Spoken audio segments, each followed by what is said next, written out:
الصلاة والسلام على رسول الله محمد بن عبد الله أما بعد فقد قال الله تعالى في كلامه القديم وفرقانه الحميد بعد أعوذ بالله من الشيطان الرجيم بفضل بسم الله الرحمن الرحيم ولله حج البيت من استطاع إليه سبيلا وقال رسول الله صلى الله عليه وسلم الحج المبرور ليس له جزاء إلا الجنة أو كما قال عليه الصلاة والسلام. எல்லா புகழும் அல்லாஹ் ஒருவனுக்கே உரித்தாகுக. ஸலாத்தும் ஸலாமும் பெருமான ரசூலே கரீம் முஹம்மது ரசூலுல்லாஹி ஸல்லல்லாஹு அலைஹி வஸல்லம் அவர்கள் மீதும் சத்திய சஹாபாக்கள் தாபீன்கள் தபா தாபீன்கள் நாதாக்கள் சுஹதாக்கள் ஃபுகஹாக்கள் இன்னும் நம் அனைவரின் மீதும் உண்டாகட்டுமாக ஆமீன். கண்ணியமான அல்லாஹ்வின் நல்லடியார்களே, பாசத்திற்குரிய நண்பர்களே, அல்லாஹ் தஆலா நமக்கு ஐம்பெரும் கடமைகளை கடமையாக்கியுள்ளான்.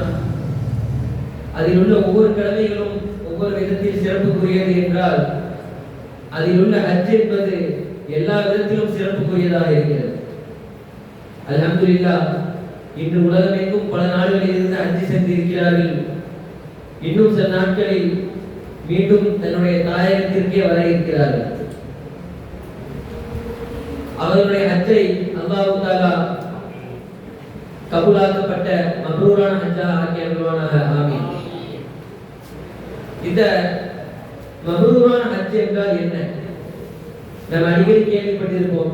துல்ஹஜ் மாதம் வந்தாலோ அல்லது தன்னுடைய வீட்டிலே யாரேனும் ஹஜ்ஜுக்கு செல்வதாக இருந்தாலோ சென்று வந்தாலோ இந்த துஆவை நாம் கேள்விப்பட்டிருப்போம். அல்லாஹும்ம அஜ்அல்ஹு ஹஜ்ஜன் மப்ரூரா வ ஸஅய்யன் மஷ்கூரா வ தம்பன் மக்ஃபூரா என்றெல்லாம் கேள்விப்பட்டிருப்போம். ஆனால் அந்த ஹஜ்ஜம் மப்ரூரா என்று சொன்னால் என்ன, அப்படின்னா என்ன என்பதை நாம் தெரிந்து கொள்ள கடமைப்பட்டிருக்கிறோம். ஹஜ்ஜம் மப்ரூரா என்று சொன்னால் அல்லாஹ்விடத்திலே ஒப்புக்கொள்ளப்பட்ட நன்மைக்குரிய பாவம் கலக்காத அல்லாஹ் சொன்ன வழிகளில் எந்த ஒரு குறையும் வைக்காம சரியான முறையிலே செய்து முடிக்கக்கூடிய ஹஜ்ஜுக்கு பேர்தான் ஹஜ்ஜுல் மப்ரூர் என்று சொல்வார்கள். இந்த மப்ரூரான ஹஜ்ஜிற்கு 4 விளக்கங்கள் நம்முடைய இமாம்கள் சொல்வார்கள். இந்த 4 விஷயங்கள் இருந்தால் ஹஜ்ஜுல் மப்ரூரா என்பதாக சொல்வார்கள். முதலாவது என்னவென்று சொன்னால், எந்த ஒரு பாவமும் கலந்திராத ஹஜ். இதாலும் யுகாலித்து ஷைஉம் மினல் இஸ்மி, பாவத்திலிருந்து எந்த ஒரு விஷயமும் கலந்திராத ஹஜ். அப்படி இருந்தால் அதுதான் ஹஜ்ஜுல் மப்ரூரா என்று சொல்வார்கள். அல்லாஹ் தஆலா அந்த ஹஜ்ஜுடைய ஆயத்தை முதலாவது இறக்கியதற்கு பிறகு அதிலே சொல்வான், தஸவ்வது, நீங்கள் ஹஜ்ஜுடைய பயணத்திற்கு கட்டிசாதம் கட்டிக்கொள்ளுங்கள், கட்டிசாதத்தை தயாரித்துக் கொள்ளுங்கள் என்று சொல்வான். தயாரிப்பு பொருட்களை தயாரித்துக் கொள்ளுங்கள் என்று சொல்வான். உடனே நாம் பேஸ்ட் எல்லாம் எடுத்து வைப்போம். அல்லாஹ் தஆலா சொல்கிறான், இன்ன கைர ஸாலி தக்வா, தயாரிப்பு பொருட்களிலே சிறந்தது தக்வா.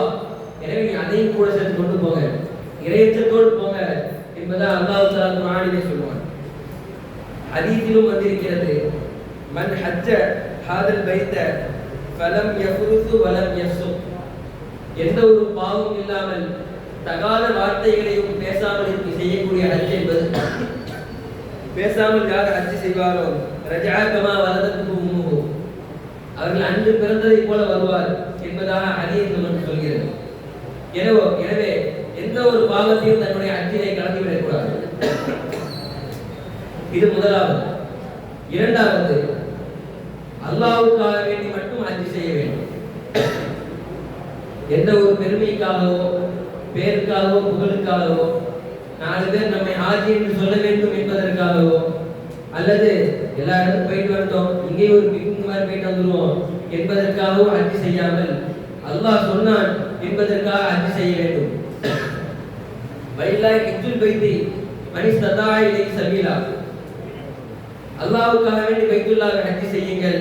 மன் இஸ்ததா இலைஹி சபீலா, யார் பாதையால் உடலாலும் செல்வத்தாலும் யார் சக்திப்பட்டிருக்கிறார்களோ அவர்கள் அல்லாஹ்வுக்காக வேண்டி ஹஜ் செய்யுங்கள் என்பதை அல்லாஹ் தஆலா குர்ஆனிலே சொல்கிறானா இல்லையா? எனவே அல்லாஹ்வுக்காக வேண்டி ஹஜ் செய்யுங்கள். மூன்றாவது, நபி ஸல்லல்லாஹு அலைஹி வஸல்லம் அவர்கள் செய்து காட்டியதை போல ஹஜ் செய்ய வேண்டும். அப்படி ஹஜ் செய்வதற்கு மப்ரூரான ஹஜ் என்று சொல்வார்கள். ரசூலுல்லாஹி ஸல்லல்லாஹு அலைஹி வஸல்லம் ஹஜ் செய்வார்கள். ஹஜ் செய்து காட்டிய பிறகு அரஃபாவினுடைய குத்பாவிலே சொல்வார்கள், உது அன்னி மனாசிகக்கும், என்னிடமிருந்து ஹஜ்ஜை நீங்கள் பற்றி பிடித்துக் கொள்ளுங்கள், அதாவது எப்படி ஹஜ் செய்ய வேண்டும் என்பதை நீங்கள் கற்றுக்கொள்ளுங்கள். லஅல்லி லா அல்காஹும் பஅத ஆமி ஹாதா, இந்த வருடத்திற்கு பிறகு நான் உங்களை சந்திப்பேனா என்பது தெரியவில்லை என்பதாக ரசூலுல்லாஹி ஸல்லல்லாஹு அலைஹி வஸல்லம் அவர்கள் சொல்வார். எனவே அவர்கள் சொல்லிக் கொடுத்த முறைப்படி ஹஜ் செய்வதுதான் மக்ரூரான் ஹஜ் என்று சொல்வார்கள்.